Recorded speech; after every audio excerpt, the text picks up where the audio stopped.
मेरे से कनेक्ट किया हुआ है। 25।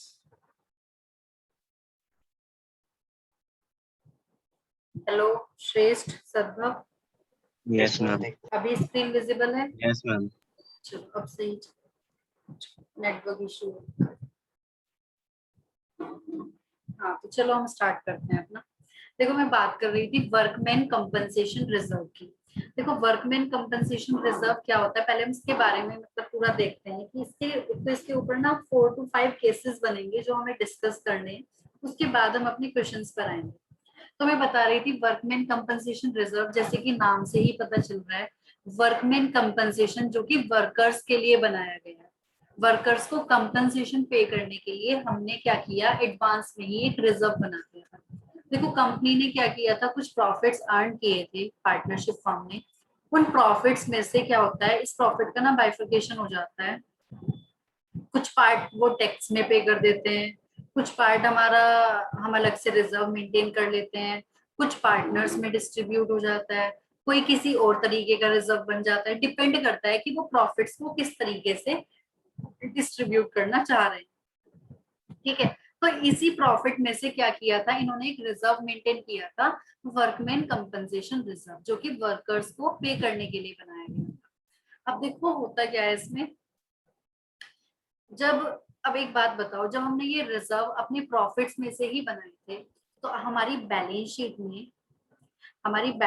में लाइबिलिटी साइड में वर्कमैन कंपनसेशन रिजर्व के नाम से मैं मान लेती हूँ कि 1 लाख रुपए हमारे वर्कमैन कंपनसेशन रिजर्व के नाम से थे। अब पार्टनर्स ने क्या किया, ए और बी दो पार्टनर्स थे जिनका प्रॉफिट शेयरिंग रेशियो 2:3 था, और इन्होंने अपना रेशियो चेंज करके 1:1 कर लिया। जब इन्होंने अपना रेशियो चेंज किया तो किसी पार्टनर ने गेन किया होगा और किसी ने सेक्रीफाइस किया होगा। अब जो वर्कमैन कंपनसेशन रिजर्व है, अब एक बात बताओ, ये प्रॉफिट में से बनाया गया था। अगर वर्कर्स को कंपनसेशन नहीं देना पड़ा, कुछ ऐसा हुआ कि कंपनी के ऊपर कोई केस बना ही नहीं, या वर्कर्स ने कोई स्ट्राइक नहीं किया, कोई भी जिस रीजन से बनाया गया था, कई बार जो हमें पे करना पड़ता है, तो अगर ऐसा कुछ नहीं हुआ तो ये जो प्रॉफिट्स हैं ये पार्टनर्स में जो ये रिजर्व है ये फिर पार्टनर्स में ही डिस्ट्रीब्यूट किए जाएंगे। एक बात बताओ, हम तीनों मिलकर कोई बिजनेस कर रहे हैं, ठीक है, हमने अपने वर्कर्स के लिए रिजर्व मेंटेन किया। अब हमने जो वर्कर्स के लिए बनाया था, हमें वो उनको तो पे नहीं करना पड़ रहा, तो ये पैसा जो बचेगा ये किसके बीच में डिस्ट्रीब्यूट किया जाएगा, ए और बी पार्टनर्स के बीच में ही डिस्ट्रीब्यूट किया जाएगा।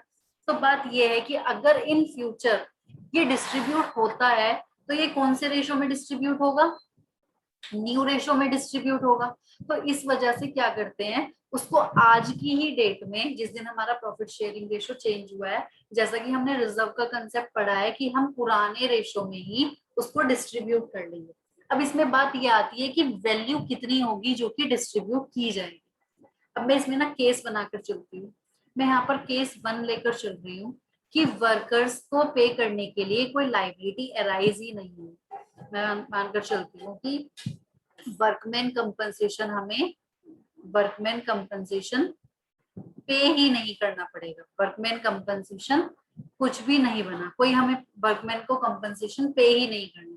अब बताओ वर्कर्स के लिए कोई कंपनसेशन ही नहीं आएगा, तो ये जो 1 लाख रुपए है, ये जो 1 लाख रुपए का कंपनसेशन था, ये हम पार्टनर्स में ही डिस्ट्रीब्यूट कर देंगे। तो जब हम पार्टनर्स में डिस्ट्रीब्यूट करेंगे तो उनके कैपिटल अकाउंट डेबिट होने चाहिए या क्रेडिट होने चाहिए।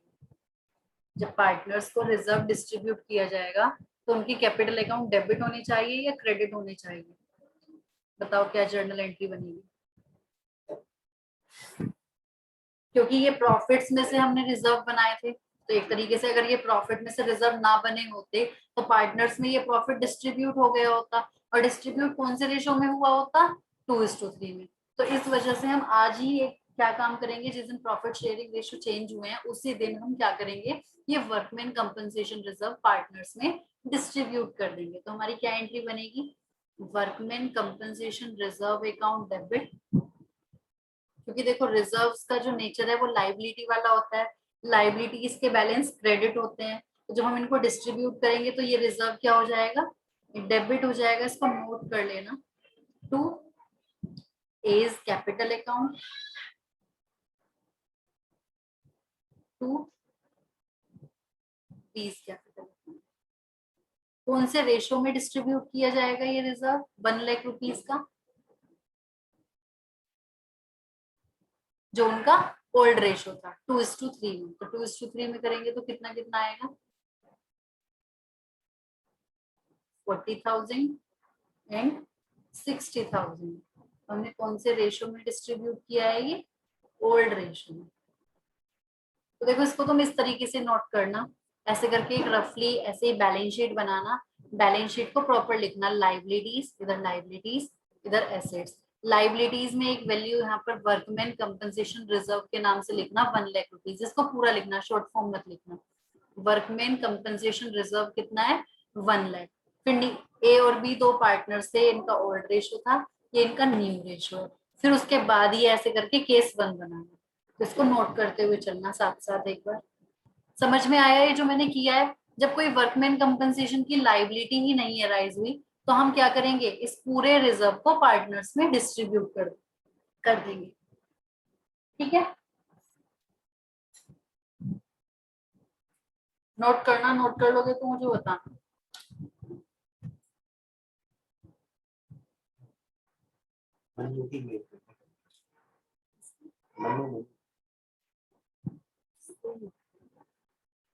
जो कानपुर में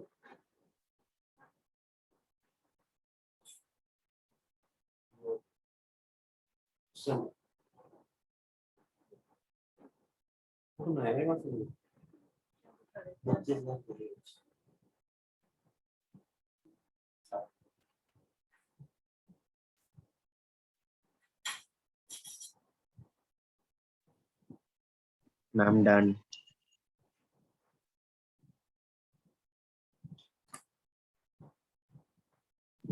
यस। अब देखो हम केस 2 बनाते हैं।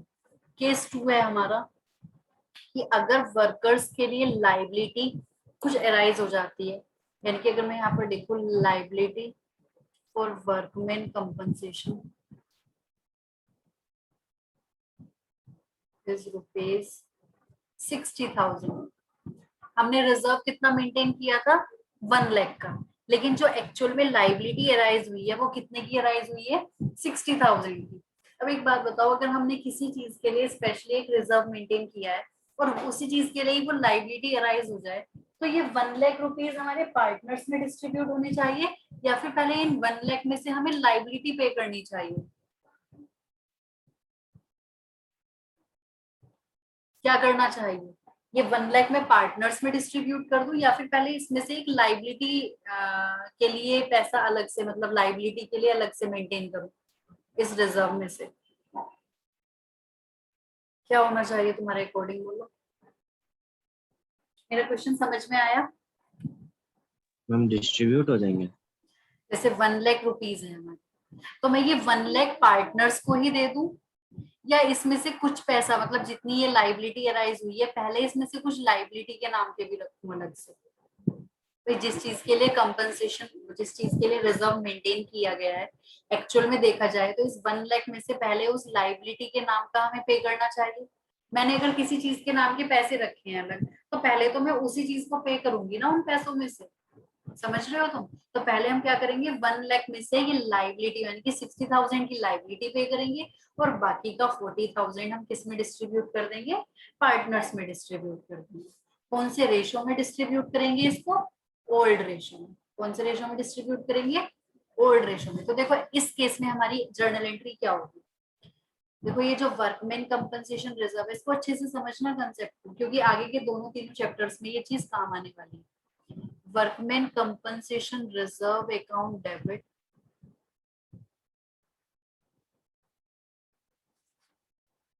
कितना? 1 लाख रुपीज। अब देखो मुझे इस रिजर्व में से पहले एक लाइबिलिटी बनानी है 60,000 की, किस चीज के लिए? वर्कर्स के लिए। तो मैं उसको किस नाम से क्रिएट करूंगी लाइबिलिटी को? क्योंकि अब ये जब हमने रिजर्व बनाया था तब तक वो लाइबिलिटी हमारी कंफर्म नहीं थी, बस हमें एक डाउट था कि इन फ्यूचर हमें ये पैसा पे करना पड़ सकता है। लेकिन हमें बाद में पता चला कि ये हमारी जो लाइबिलिटी कंफर्म हुई है वो 60,000 की हुई है, तो जब हमारी लाइबिलिटी एक्चुअल में कंफर्म हो जाती है तो उसको उसके नाम से क्रिएट किया जाता है। तो हम क्या करेंगे, इस रिजर्व को तो डेबिट कर देंगे, तो मैं यहाँ पर किस नाम से लाइबिलिटी बनाऊंगी, प्रोविजन फॉर वर्कमैन कंपनसेशन। हमने क्या किया, वर्कमैन कंपनसेशन रिजर्व तो पूरा डेबिट कर दिया, उसमें से प्रोविजन फॉर वर्कमैन कंपनसेशन कितना बनाया, मतलब जो हमें लाइबिलिटी बनानी है एक्चुअली वो कितनी बनानी है, 60,000 की। और जो बाकी का 40,000 बचा उसको किस किस में डिस्ट्रीब्यूट कर देंगे, A's capital account to B's capital account.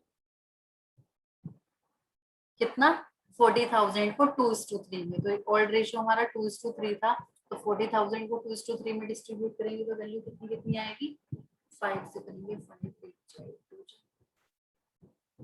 16,000 and 24,000। ठीक है, ये कौन सा रेशियो है, ओल्ड रेशियो। इस जर्नल एंट्री में कोई भी डाउट हो तो मुझे बता देना।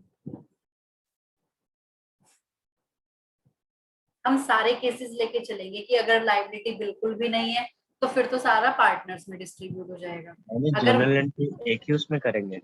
हाँ एक साथ ही करनी होती है, तुम चाहो तो इसे अलग अलग कर दो, इसकी दो एंट्री भी बन सकती है, दो बार कर दो तुम, workman compensation reserve debit to provision for workman compensation 60,000, फिर 40,000 को अलग से डिस्ट्रीब्यूट कर दो। लेकिन जनरली एक में ही कर देते हैं, क्योंकि 1 लाख रुपीज हमें किस किस चीज में कहाँ कहाँ लेकर जानी, 60,000 की लाइबिलिटी क्रिएट कर दी, बाकी का 40,000 ए और बी में डिस्ट्रीब्यूट कर दिया ओल्ड रेशियो, तो एक में ही कर देते हैं नॉर्मल।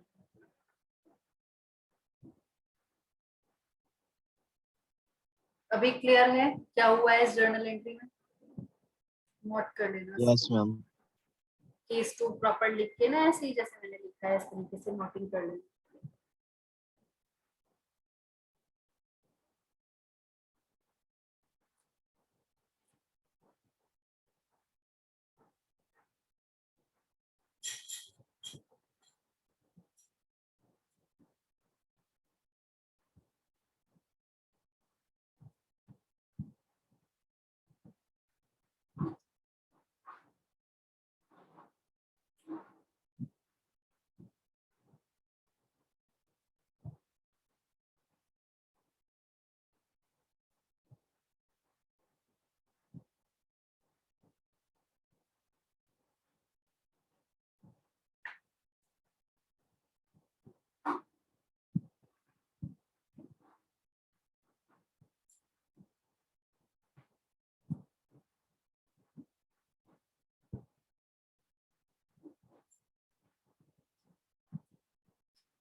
आगे चले नेक्स्ट केस।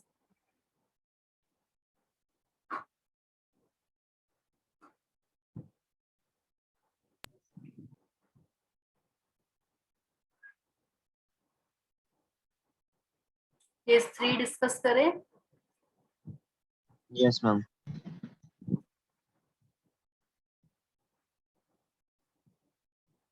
देखो केस 3 में हम क्या लेंगे, देखो हमने रिजर्व बनाया हुआ था 1 लाख का, इस बार लाइबिलिटी कितनी अराइज हो गई, liability for workman compensation is ₹1 lakh. इस बार जितना हमने रिजर्व मेंटेन किया था ना, पूरी लाइबिलिटी अराइज हो गई। तो देखो हम केस किस तरीके से बना रहे हैं, एक बार तो लाइबिलिटी कोई थी ही नहीं, एक बार थोड़ी कम लाइबिलिटी थी रिजर्व से, एक बार जितना रिजर्व था उतनी ही लाइबिलिटी।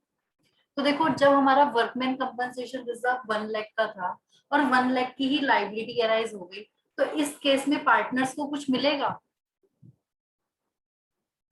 बताओ तुम्हारे अकॉर्डिंग क्या होना चाहिए, पार्टनर्स को कुछ मिलना चाहिए ऐसी सिचुएशन में, जितना रिजर्व मेंटेन किया था उतनी ही लाइबिलिटी अराइज हो गई, बोलो पार्टनर्स के हिस्से में कुछ आने वाला है।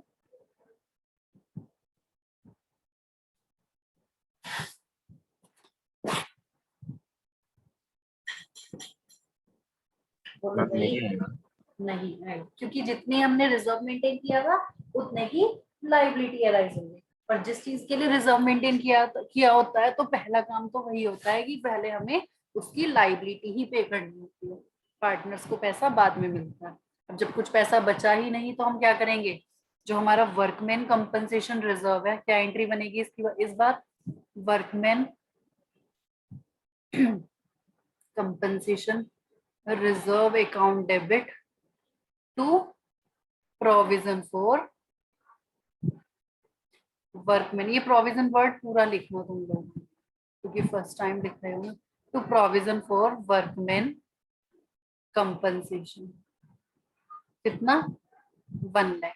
पूरा जितना भी रिजर्व था उतने की हमने लाइबिलिटी क्रिएट कर ली। वर्कमैन कंपनसेशन रिजर्व के लिए प्रोविजन पूरा पूरा बना दिया। तो इस बार हमारी ये जर्नल एंट्री बनेगी।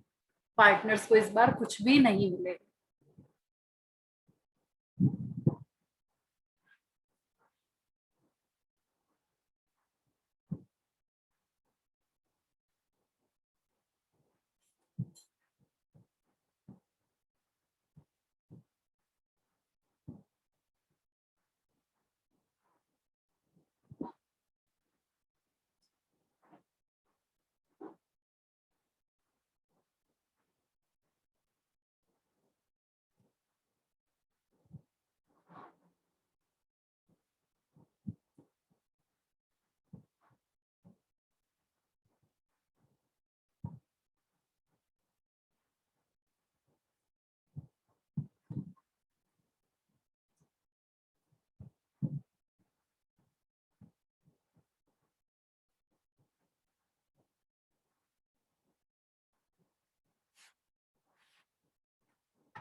देखो मुझे केस 4 में बताओ, मैं केस 4 क्या बनाऊंगी? कितनी लाइबिलिटी इस बार होनी चाहिए? पहले हमने ली लाइबिलिटी बिल्कुल निल। उसके बाद हमने जितना रिजर्व मेंटेन किया था उससे कम लाइबिलिटी की वैल्यू ली है। थर्ड केस में हमने इक्वल टू रिजर्व ली है। इस बार कितनी होनी चाहिए? मोर देन रिजर्व या और कुछ? Ma'am more. More than reserve. तो मैं यहाँ पर कोई भी वैल्यू ले लेती हूँ। मान लेते हैं, हम ले लेते हैं 1,20,000। इस बार जो हमारी लाइबिलिटी है वो रिजर्व से भी ज्यादा होगी। तो देखो, जब लाइबिलिटी रिजर्व से भी ज्यादा होगी तो पार्टनर्स को तो वैसे भी कुछ नहीं मिलना, क्योंकि इस बार तो रिजर्व उतना भी नहीं था कि लाइबिलिटी को भी हमारा पे कर पाता। इस बार देखो क्या होगा। एक ना हम अभी ये रिजर्व वाले कंसेप्ट के बाद एक नया कंसेप्ट पढ़ेंगे, रीवैल्यूएशन अकाउंट का। देखो रीवैल्यूएशन अकाउंट क्या होता है कि जब हमारे प्रॉफिट शेयरिंग रेशो चेंज होते हैं ना, या हमारी पार्टनरशिप फर्म में कुछ भी इस टाइप का चेंज आता है, तो उस केस में क्या होता है कि एक रीवैल्यूएशन अकाउंट ओपन किया जाता है। किस चीज के लिए? जो हमारी बैलेंस शीट में एसेट्स और लाइबिलिटीज होती है ना, इनको फिर से वैल्यू किया जाता है। रीवैल्यूएशन होता है इनका। तो मान लेते हैं हमारी बुक्स में एक मशीन की वैल्यू थी 1 लाख रुपीज, और अगर उस मशीन की वैल्यू ज्यादा हो गई, तो अगर देखा जाए एक मशीन थी 1 लाख की, और अगर उसकी वैल्यू 1,20,000 हो जाती है या और कुछ वैल्यू हो जाती है, तो फर्म को तो क्या होगा? प्रॉफिट होगा उस सिचुएशन में। अगर हमारे एसेट्स की वैल्यू इंक्रीज होती है तो फर्म को प्रॉफिट होगा, और अगर लाइबिलिटीज की वैल्यू इंक्रीज होती है तो फर्म को लॉस होगा उस सिचुएशन में। तो हमारी एसेट्स और उसको एसेट्स और लाइबिलिटीज को रीवैल्यू किया जाता है। फिर रीवैल्यूएशन के टाइम पर चेक किया जाता है कि फर्म को प्रॉफिट हुआ है या लॉस हुआ है। अगर प्रॉफिट होता है तो ये रीवैल्यूएशन अकाउंट हमारा क्रेडिट हो जाता है। जैसे कि प्रॉफिट एंड लॉस अकाउंट के केस में होता है ना, कि अगर प्रॉफिट होता है तो हम क्रेडिट साइड में लिखते हैं, लॉस होता है तो डेबिट साइड में लिखते हैं। सेम हमारा रीवैल्यूएशन अकाउंट के साथ है। अगर हमारी फर्म को प्रॉफिट होता है तो हम रीवैल्यूएशन अकाउंट को क्रेडिट करते हैं, और अगर हमारा लॉस होता है तो उस रीवैल्यूएशन अकाउंट को डेबिट किया जाता है। डीपली हम इस कंसेप्ट को भी थोड़ी देर बाद डिस्कस करेंगे क्वेश्चंस के साथ, वहां पर तुम्हें अच्छे से क्लियर होगा। लेकिन अभी इस पॉइंट के लिए समझ लो बस। जैसे यहाँ पर देखो, हमने रिजर्व मेंटेन किया था 1 लाख का। कितने का रिजर्व मेंटेन किया था हमने? 1 लाख का। लेकिन हमने देखा कि हमारा जो प्रॉफिट लाइबिलिटी है वो 1,20,000 की है। तो एक तरीके से देखा जाए तो फर्म को 20,000 एक्स्ट्रा पे करने पड़ रहे हैं। तो अगर हमारी लाइबिलिटी एक्स्ट्रा आ रही है, 20,000 से एक्स्ट्रा आ रही है, तो फर्म को एक तरीके का लॉस हो गया इस सिचुएशन में। 20,000 का, भाई 1 लाख तो उन्होंने पहले से सोचा हुआ था, 1 लाख का रिजर्व तो उन्होंने पहले से बना रखा था। लेकिन जब उन्होंने देखा तो उन्हें पता चला कि 20,000 और हमें पे करने पड़ेंगे, तो ये 20,000 की जो एक्स्ट्रा लाइबिलिटी है फर्म के ऊपर, ये उनके लिए एक तरीके का लॉस है। तो जब ऐसी सिचुएशन आती है तो देखो हमारी क्या जर्नल एंट्री बनेगी, workman compensation reserve account debit. 1 lakh rupees का तो हमारे पास रिजर्व ही था, जो ये 20,000 एक्स्ट्रा है, जो ये 20,000 एक्स्ट्रा हमें लॉस हुआ है, ये 20,000 हमारा रीवैल्यूएशन अकाउंट में चला जाएगा, मतलब इस 20,000 से रीवैल्यूएशन अकाउंट डेबिट हो जाएगा। कौन सा अकाउंट डेबिट हो जाएगा, रीवैल्यूएशन अकाउंट। ये रीवैल्यूएशन अकाउंट का कंसेप्ट में थोड़ी देर में अच्छे से समझ में आ जाएगा जब हम आगे वाले क्वेश्चंस करेंगे। To provision for workman compensation. अब लाइबिलिटी तो हमें पूरी 1,20,000 की बनानी थी ना, तो ये जो एक्स्ट्रा 20,000 है ये हमारे कहाँ चले गए, रीवैल्यूएशन अकाउंट में चले गए। इसके लिए ये रीवैल्यूएशन अकाउंट ओपन हो जाएगा, क्योंकि ये हमारे लिए लॉस है एक तरीके का। अगर हमें प्रॉफिट हो जाता तो हम ये रीवैल्यूएशन अकाउंट क्रेडिट कर देते हैं। अभी हम जब लाइबिलिटीज और एसेट्स के लिए देखेंगे वहां पर ये चीज अच्छे से समझ में आएगी।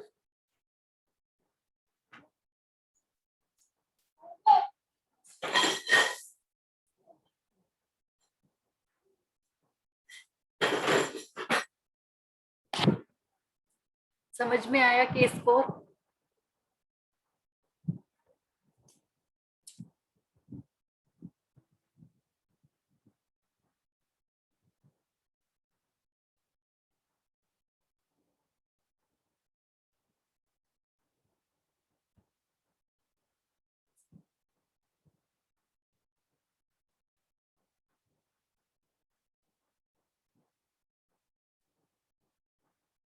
मैम लॉस्ट कौन सी केस में होता?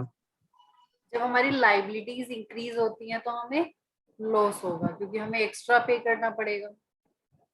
हमने सोचा था कि 1 लाख की लाइबिलिटी राइज होगी, लेकिन पता चला वो लाइबिलिटी हुई है कितने की,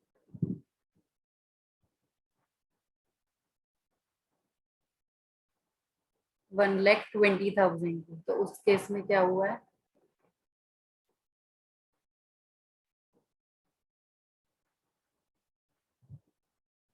अभी हम देखेंगे थोड़ी देर में। अब तुम खुद सोचो, अगर हमारे पास एसेट्स है, हमारे एसेट्स की वैल्यू इंक्रीज हो रही है, तो तुम्हारे लिए प्रॉफिट है या लॉस है उस सिचुएशन में? हमारे एसेट्स की वैल्यू इंक्रीज हो रही है तो प्रॉफिट होगा वहां पर हमें, और अगर हमारे एसेट्स की वैल्यू डिक्रीज होगी तो हमें लॉस होगा। लाइबिलिटीज के केस में उल्टा होता है, अगर लाइबिलिटीज की वैल्यू इंक्रीज हो गई तो हमारे लिए लॉस है, और अगर लाइबिलिटीज की वैल्यू डिक्रीज होगी तो हमारे लिए प्रॉफिट है। तो उसके अकॉर्डिंग ही हमारा रीवैल्यूएशन अकाउंट डेबिट या क्रेडिट हो जाता है।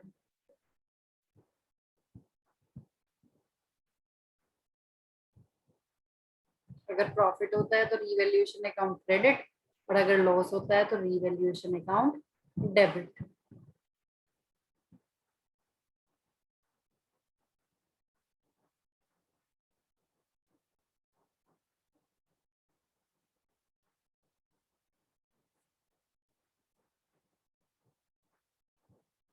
नोटिंग हो गई?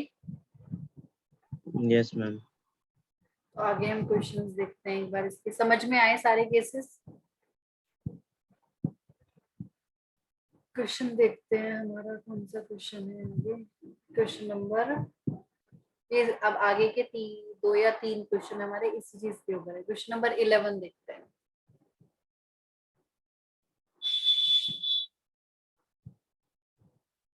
क्वेश्चन नंबर 11 में देखो क्या है, ABC who are presently sharing profits and losses in the ratio 5:3:2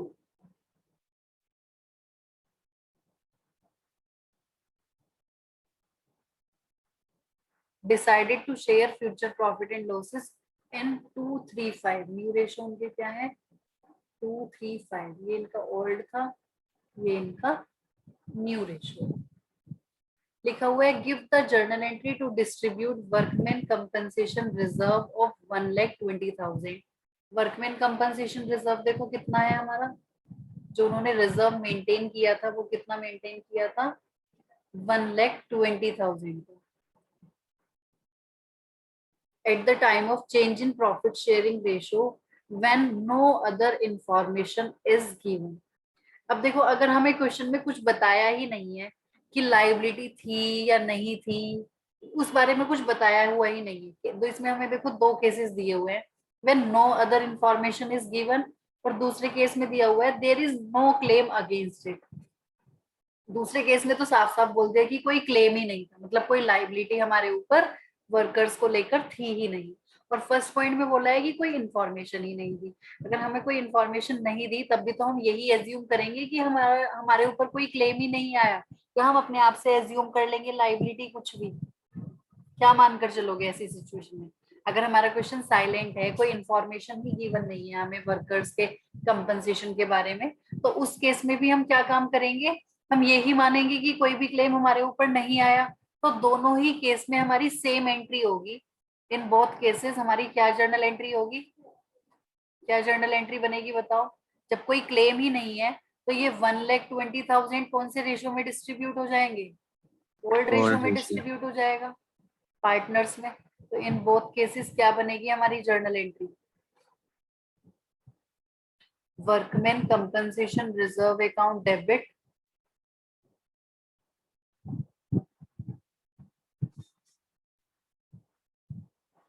1,20,000 to A's capital account. अच्छा क्वेश्चन में ना ये भी ध्यान रखना कि कहीं कैपिटल अकाउंट के फिक्स वाले बैलेंस तो नहीं है।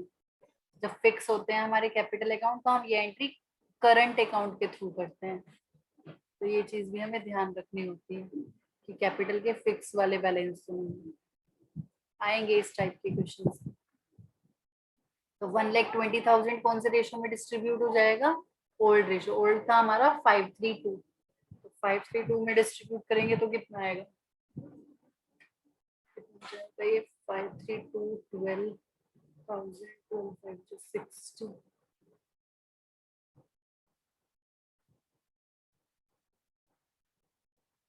ठीक है। कौन से रेशो में हमने इसको डिस्ट्रीब्यूट किया, ओल्ड रेशो। तो ये तो सिंपल क्वेश्चन था हमारा, कोई क्लेम ही नहीं था। कोई क्लेम नहीं होता है तो उस केस में हम क्या करते हैं, पार्टनर्स के बीच में पूरा पूरा डिस्ट्रीब्यूट कर देते हैं ओल्ड रेशो। बस रेशो का ध्यान रखना होता है मेनली।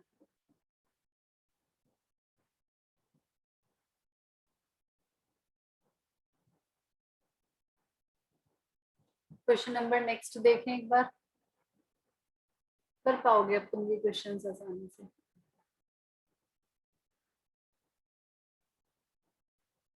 देखो इस चैप्टर में ना जर्नल एंट्री ही ज्यादा है। इस चैप्टर में ना बेस बनाने की कोशिश की गई है आगे के दोनों चैप्टर्स के लिए। अगर हमें जर्नल एंट्री समझ में आ जाती है ना तो अकाउंट बनाने में फिर कुछ भी नहीं रह जाता। और नेक्स्ट चैप्टर में तुम्हें जर्नल एंट्री नहीं करनी, अकाउंट बनाने हैं, लेजर बनाने हैं। लेकिन एग्जाम में डिपेंड करता है, कई बार जर्नल एंट्रीज भी आ जाती हैं और कई बार हमें लेजर बनाने के लिए भी आ जाते हैं। तो हमें दोनों चीजें अच्छे से समझ में आनी चाहिए। अगर तुम्हें जर्नल एंट्री क्लियर है तो तुम्हें सब कुछ क्लियर है। तो इस चैप्टर में ज्यादातर जर्नल एंट्रीज ही है हर एक टॉपिक के ऊपर। बस तुम्हें खुद से ध्यान रखना है कि कौन सी सिचुएशन में कैसे करके हम डिस्ट्रीब्यूशन करते हैं, और ये चीज प्रैक्टिस से आएगी, ये ध्यान रखना, वरना मिक्सअप हो जाएंगे सारे कंसेप्ट। देखो नेक्स्ट क्वेश्चन देखते हैं। X, Y and Z who are presently sharing profit and losses in the ratio 5:3 decide to share future profits in 2:3:5। Journal entry हमें देनी है, ऊपर वाला ही क्वेश्चन है, बस थोड़ा सा चेंज किया है। When there is a claim of 80,000 against it, अगर हमारा इसमें से 80,000 का क्लेम होगा तो क्या जर्नल एंट्री बनेगी? इसी क्वेश्चन को कंटिन्यू किया गया है, बता दो मुझे जर्नल एंट्री तो मिलो। क्वेश्चन नंबर हमारा नेक्स्ट है, इसी क्वेश्चन को कंटिन्यू किया गया है, सेम लैंग्वेज है। बस इस बार जो हमारा वर्कमैन कंपनसेशन रिजर्व जैसे कि 1,20,000 का था, इस बार हमारा क्लेम आया है कितने का, मतलब लाइबिलिटी कितने की आई है, 80,000 की। तो ऐसी सिचुएशन में हम क्या करते हैं, बताओ क्या जर्नल एंट्री होगी?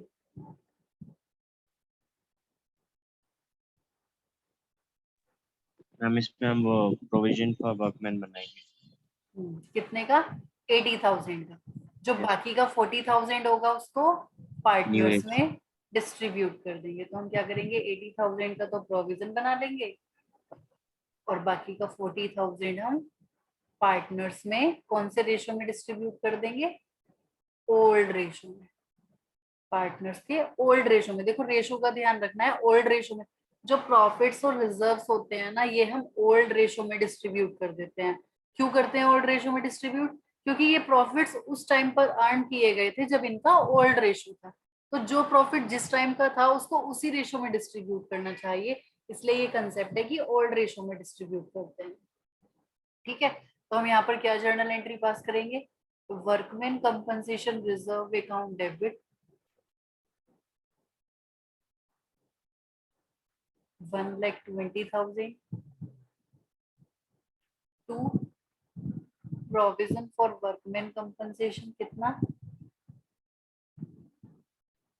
80,000 टू कौन कौन पार्टनर्स थे? A's capital account. ये वैल्यूज तुम लोग देख लेना कितनी कितनी आएंगी।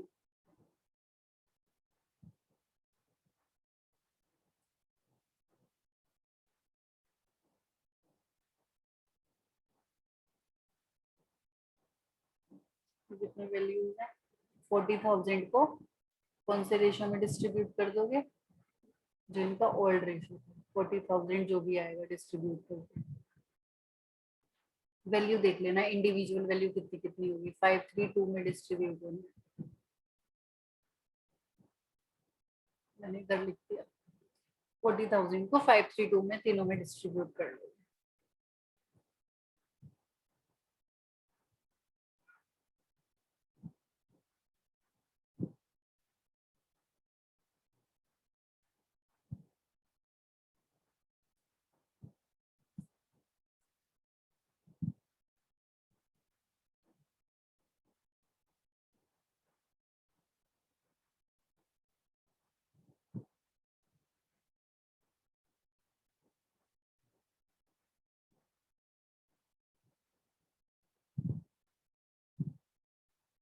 इसका नेक्स्ट क्वेश्चन तुम लोग ट्राई करो अभी, क्योंकि इसके बाद ना नेक्स्ट कंसेप्ट है। नेक्स्ट कंसेप्ट कम से कम आधे घंटे का है, उससे कम नहीं लगेगा। तो मैं उसको आज डिस्कस नहीं करना चाहती। इन्वेस्टमेंट फ्लक्चुएशन रिजर्व थोड़ा थोड़ा वर्कमैन कंपनसेशन रिजर्व जैसा ही है, लेकिन इसमें थोड़ा सा चेंज है। तो तुम्हारा मिक्सअप होने का भी थोड़ा डर है इस चीज में, अगर देखा जाए तो।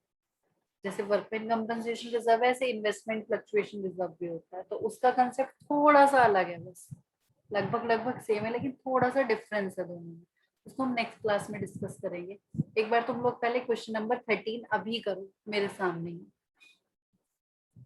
तो तुम लोग कर पाओगे, क्योंकि हमने चारों केसेस में सारी सिचुएशन कवर कर ली है। तो करके देखो तुमसे आ रहा है या नहीं है।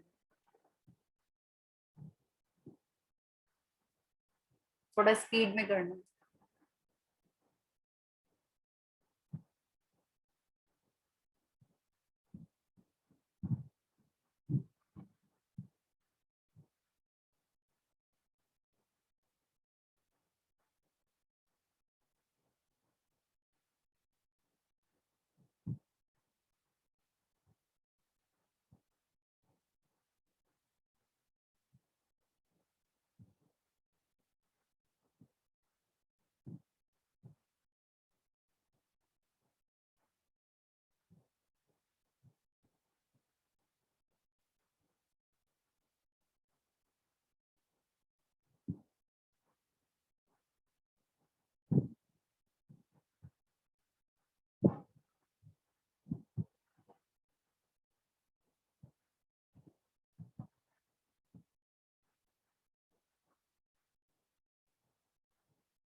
मैम जनरल एंट्रीज पास होने के बाद फिर डिस्ट्रीब्यूशन कैसे होती है?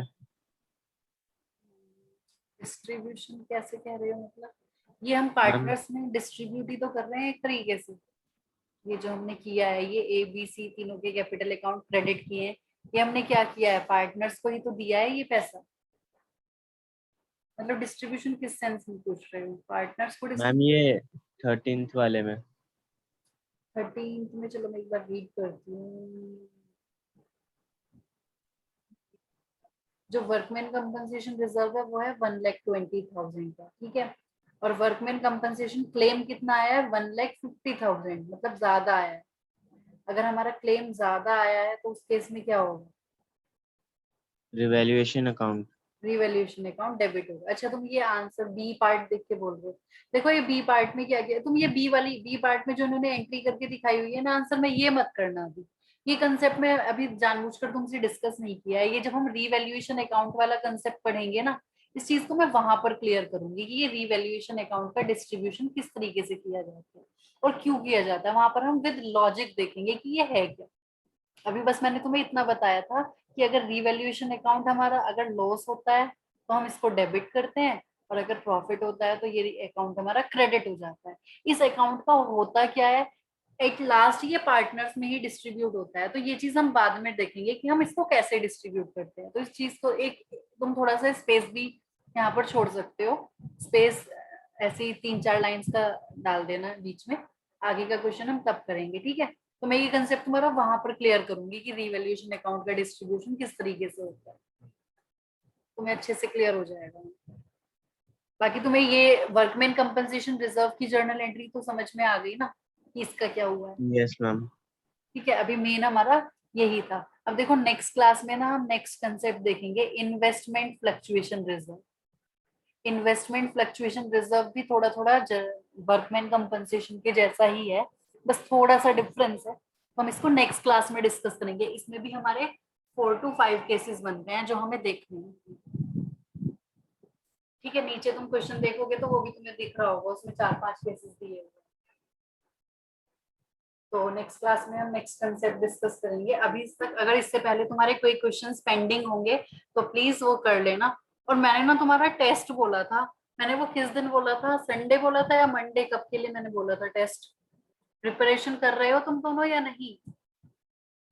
थोड़ा बहुत कुछ तैयारी की है टेस्ट की यस मैम। दोनों ने? श्रेष्ठ नो कुछ भी तैयारी नहीं की? क्यों भाई, तुम कहाँ बिजी हो? भूल गए? मतलब मुझे याद है, मैं एक अपने घर का फंक्शन अटेंड कराई 3-4 दिन जाकर, तो मुझे फिर भी याद रहा है। और तुम लोग कैसे भूल सकते हो भाई। नेक्स्ट क्लास हमारी वैसे ट्यूसडे है, लेकिन देखो आज का भी तुम्हारे पास टाइम है, संडे है कल, कल का टाइम है। अगर तुम चाहते हो तो हम टेस्ट मंडे रख लेंगे। वैसे मैंने शायद संडे बोला था, मुझे जो ध्यान है सैटरडे या संडे के लिए मैंने टेस्ट बोला था, बट मुझे भी खुद भी टाइम नहीं मिल पाया था, तो मैं इसलिए पेपर भी नहीं बना पाई हूँ। लेकिन हाँ, मैं आज पेपर बना लूंगी। तो मैं कल नहीं ले रही हूँ। अगर तुमने तैयारी नहीं की है तो प्लीज आज और कल प्रिपरेशन कर लेना, और मंडे मुझे एक अच्छा सा टेस्ट देना, ठीक है।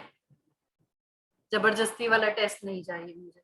और सीरियसली, थोड़ा सा सिंसियरली, सीरियसली नहीं सिंसियरली, ठीक है भाई। प्रिपेयर करना। Yes ma'am. कोई डाउट होगा तो तुम मुझसे कल भी पूछ सकते हो, कोई इशू नहीं है, मैं फ्री हूँ कल। तुम्हें डाउट होंगे तो मुझे व्हाट्सअप कर देना, मैं बता दूंगी उसको भी, ठीक है। या फिर चाहे तो हम आधे घंटे की डाउट क्लास रख सकते हैं, आधा 1 घंटा जो भी लगेगा, तुम्हारी मर्जी। ठीक है, तो प्रिपेयर करना। नेक्स्ट क्लास में मिलते हैं। मंडे को हम टेस्ट रखते हैं। मंडे को टेस्ट का टाइमिंग हमारा शाम को 5 बजे रख लूं, क्योंकि 4 to 5 तो मेरी क्लास होती है। Okay ma'am. ठीक है, 5 से हम अपना टेस्ट रखेंगे। 1 आवर का टेस्ट होगा, ज्यादा मैम बड़ा। 5 पे तो शायद होगी, मेरी क्लास होगी कोई और। 5 से क्लास होती है तो कब रखें? पहले रख लो 3 to 4। ओके 3 to 4 में फिर वही इश्यू हो जाता है, 4 तक नहीं हुआ तो क्या होगा। 4 से, क्योंकि मेरी तो क्लास होती है ना, ये परेशानी होती है। चलो अभी टेस्ट का टाइमिंग डिस्कस कर लेते हैं, अभी फिलहाल ये देखकर चलो कि मंडे टेस्ट है, ठीक है, प्रिपेयर कर लेंगे, ठीक है, फिर देखते हैं, बात कर लेंगे इस बारे में, ठीक है, चलो बाय बाय। श्रेष्ठ तैयारी कर लेना, तुम क्या बात बोल रहे हो कि मैं भूल गया, ये कितनी बड़ी बात है भाई, ऐसे भी होता है। चलो ठीक है फिर, है ना, क्लास एंड करते हैं अभी, बाय बाय।